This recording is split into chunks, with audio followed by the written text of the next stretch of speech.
Okay, SDN time na ni Sol. Kaya yan, masaya na naman siya. Ano Sol? Ha? Kain na, kain na. Natutuwa ako dito kay Logan kasi 'di ba kahapon pinaliguan ko sila. Ayan oh. Oh, kintab ng balahibo niya.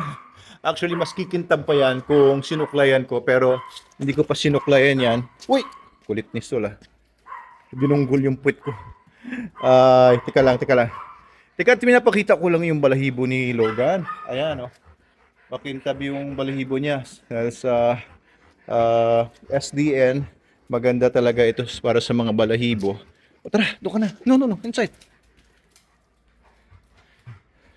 Okay, doon sa isang video ko kahapon, meron akong binanggit doon tungkol sa pag-ihi ng mga lalaking aso ng...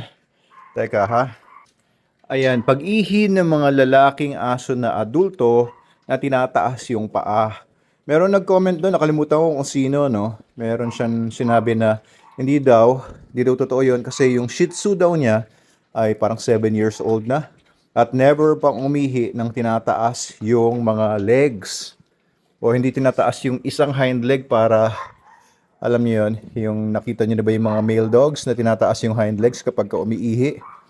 Well, merong mga dogs kasi na talagang hindi na nila gagawin yun. Of course, female dogs, hindi talaga sila ganon. Ang mga gumagawa lang no nagtataas ng mga legs kapag umiihi ay mga adult male dogs. Kapag ka mga young dogs pa, and I'm betting na itong si Sol ay hindi pa naman to adulto, no? He's just 11 or 12 months old na ngayon. And usually mga giant dogs like them, mga Cane Corso, mga Mastiffs, Great Danes, they usually reach their maturity mga 1.5 years old and 2 years old para masabing mature na sila. And ang masasabi ko, no, kaya hindi pa ito talaga nagtataas ng leg niya pagka umiihi ay hindi pa talaga siya fully matured. Alam niyo ba na kahit mga wolf, no, yung mga original na mga lahi ng mga dogs natin, because dogs are all domesticated wolves basically. They are Canis lupus. Yun din ang species ng wolves, yun ang species ng mga dogs. Canis lupus, dinadagdagan lang nila ng familiarity sa dulo to indicate na scientific name yun ng domesticated version. Pero kasi maraming mga dogs ngayon na sobrang mutated na hindi na nagtataas ng leg kapag umihi dahil sobrang hina na ng testosterone nila. Alam niyo ba kung ano yung testosterone? It's the male sex hormone. Na of course yung mga babae may testosterone din na nako-convert sa estrogen, pero yung testosterone ay para talaga sa mga lalaki yan. And once na tumaas na yung testosterone at a certain level na magiging adult na yung aso, mafe-feel na nung aso na kapag iihi siya, ay itataas na niya yung kanyang legs. Sige na, kumain ka ng SDN mo doon. Kain lang ng SDN mo doon. Nagkikwento lang ako dito tungkol sa pagtaas ng leg. Uy, Logan, alis dyan. Ito, Logan, no, that's Souls.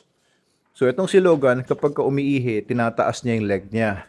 And most natural dogs, no, yung mga dogs na hindi overly mutated by genetics, uy, ikaw naman kumain ng pagkain ni Logan. Uy, huwag ka dyan. Doon ka doon sa loob. Doon ka sa loob. Inside. No, inside. Kaya kabinaba natin ni Logan. So, kaya yung mga mutated dogs, kagaya ng mga Shih Tzu, sobrang hina na ng testosterone yun. Mukha na nga silang mga babae, di ba? Sobrang hina ng testosterone ng ilang mga dogs na hindi na gumagana sa kanila yung mechanism na tataas yung leg nila kapag umiihi sila. Kaya nila ginagawa naman yon, guys, kapag tinataas yung hind leg kapag umiihi, is para yung wiwi nila mas malayo ang marating. Kasi usually, ginagawa nila yon para markahan yung poste, markahan ang puno, markahan ang kung ano structure dyan, o mga furniture, di ba? Ginagawa nila yan para mas maabot ng wiwi nila yung tina-target nila. Kasi yung mga male dogs ay nagte-territorial pissing or nag-urinate sa paligid para ma-mark nila yung kanilang teritoryo. And minsan, yung mga dogs naman na fully intact naman and adult naman, pero maaaring underdog sila or hindi sila yung alpha or hindi sila yung dominant dog, maaaring hindi rin sila magtaas ng leg nila because of their position sa pack, yung position nila na hindi sila yung may-ari ng pack nila at hindi rin siya ang dapat umiihi sa mga minamarkahan sa teritoryo nila. So maaaring isa yon. Yung mga neuter dogs naman, ibig sabihin yung mga tinanggalan ng betlog o mga binasectomy or kung ano mang ginawa para hindi na mawala na yung itlog nila kung saan nanggagaling ang testosterone. Kung ginawa yung neutering before na establish yung adulthood or yung behaviors na kaakibat ng adulthood sa mga lalaki, maaaring hindi na rin nila gustuhin or hindi na rin nila ma-develop yung pagtaas ng leg nila kapag umiihi sila. So those are some of the things na nagpapangyari na kahit adult na, kahit male adult, ay hindi na magtataas ng leg nila kapag umiihi. Pero itong si Sol, sooner or later, magtataas na ang leg niya yan at masusubaybayan niyo kung nakafollow kayo dito sa Sol series, kung nakafollow kayo dito sa channel natin. And please do if you haven't yet. So, pag nangyari yon, may nagtanong din sa akin, hindi kaya na pagka nangyari na maging fully adult na itong si Sol, ay magkaroon ng disruption doon sa hierarchy na na-establish nito as alpha. Oo, very very possible po na yung hierarchy nila ay i-challenge ni Sol. Darating yung point na i-challenge ni Sol itong si Lolo Logan, lalo na kapag medyo mahina na to, and probably sooner or later Sol will take over. Ito si Logan kasi magi 11 years old na ito sa October. Magi 11 years old na siya. Meaning super senior na kasi mga 8 years old senior na yun 7, 8 years old na aso, senior na po yun. So he's going to be 11 next year, 12 na.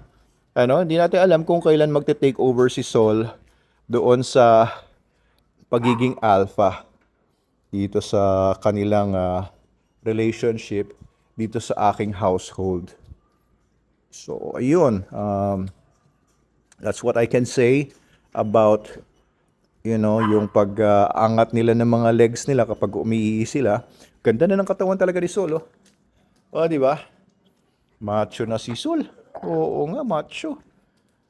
Oo, medyo konti pa. Mga 5% to 10% pa na mapuno ng muscle. Pero alam niyo ba, talaga mapupuno ng muscles yan once na umabot na nga siya sa adulthood. Alam niyo ba yung mga bodybuilders? Quiet, Pepper. Yung mga bodybuilders, hindi naman sila lumalaki ng kagaya ni Arnold Schwarzenegger talaga, yung mga pang-competition na laki, unless mag-steroid sila or magdagdag sila ng testosterone or human growth hormone para talaga build sila ng extremely looking muscles na para na sila mga freak. So, ang mga Cane Corso, kilala naman sila na pagiging muscular. So nasa genetics nila yung pagiging muscular, but they will only reach that if their testosterone levels are normal and if their testosterone levels are typical of their breed and kapag na-reach na nila yung adulthood. So itong si Sol medyo slim pa. Okay lang yan kasi 2 months, Kagaya ng isang sinasabi ko dun sa previous video natin, ayaw ko rin naman magkaroon ng refeeding syndrome. And refeeding syndrome means na nabigla yung aso na emaciate or pumayat ng sobra, tapos pinakain ng binomba agad. Kailangan muna magkaroon ng smooth transition, balancing ng mga minerals sa katawan nila, mag-build yung mga muscles unti-unti, and unti-unti yung pagkakaroon ng development sa katawan nila. And ayoko naman na magkaroon ng refeeding syndrome si Sol. That could mean kasi na mabigla yung sistema niya. And ayun, hindi maganda yon. It could shock the system. So yun po, yan. Hindi pa pala ubos ni Sol yung nilagay ko. Actually, nasa kalahating kilo yung nilalagay ko kay Sol para talaga mag-gain siya ng weight. At his current weight na mga 35 kilos, ang SDN 42 natin, dapat ang ipakain ko lang sa kanya is 350 grams. Pero kung ang aso niyo ay payat, hindi pa niya ideal weight yung weight niya, or kung yung gusto nyo yung aso nyo na medyo mag-gain pa ng weight, pwede nyo dagdagan yung 1% rule sa SDN42. You can give 1.5% of his body weight. You can give 2%. No? Kung 2%, edi dapat 700 ang ibibigay natin kay Sol, 700 grams. Almost, almost 1 kilo. Pero hindi naman natin pinapaabot sa ganon. So Sol eats once a day lang para lang maging tamang-tama lang yung pag-build niya ng katawan, hindi sobrang bilis. And at the same time, maganda yung resulta. So gusto rin natin na maabot ni Sol yung potential niya, no? At gusto natin na maging poging-pogi ito si Sol. May nag-comment nga pala sa akin, ewan kung sinong koloko yun, na sabi sa akin, why do you post videos of an unhealthy dog? Na ano daw, bakit daw ako kumukuha ng picture daw. Ewan ko kung anong picture sinasabi niya. I better stop it daw. Bakit daw ako bibideo kay Sol na hindi daw maganda itsura. Tigilan ko daw. Tigilan kaya niya mukha niya kung sino ka man, kasi parang hindi naman talaga niya totoong pangalan yung ginagamit niya doon sa account niya or page niya. Anyway, to each his own. So ito po si Sol, ang ating Sol, no? Maraming mga nagko-comment kagaya ni Miss Nelly. Sabi niya, Sol ko, mahal na mahal na si Sol. Maraming nagmamahal kay Sol. Ayan po yung ating Sol. 2 months na nga pala siya nandito, no? I don't know if it's exactly on March 26 siya dumating. No, alamin ko, ilagay ko sa screen ninyo kung kailan yung first day niya dito. I-scroll ko yung sa TikTok ko. And sabi ko, di ba may giveaways tayo? Bukas natin giveaway, pero bukas sobrang busy ko din, kaya gawan ko ng time po. Ayan, yun lang muna ang video natin for today. Hindi naubos ni Sol yung kanyang 500 grams. Siguro mga 450 grams lang ito. Pero mamaya-maya lang, pagkatapos niya maglaro-laro, lakad-lakad, ihi-ihi, pupu-pupu, ay papapasukin ko na to. Sige Logan, laro-laro muna kayo. So maraming nakapansin na maganda na daw yung bonding ni Logan at saka nitong si Sol. Ayan, medyo tinotolerate na ni Lolo Logan si Sol kahit papaano. Sol, come here. Sige, come on, let's go. Dito ulit tayo sa kabila. Gusto ni Sol magpunta dito.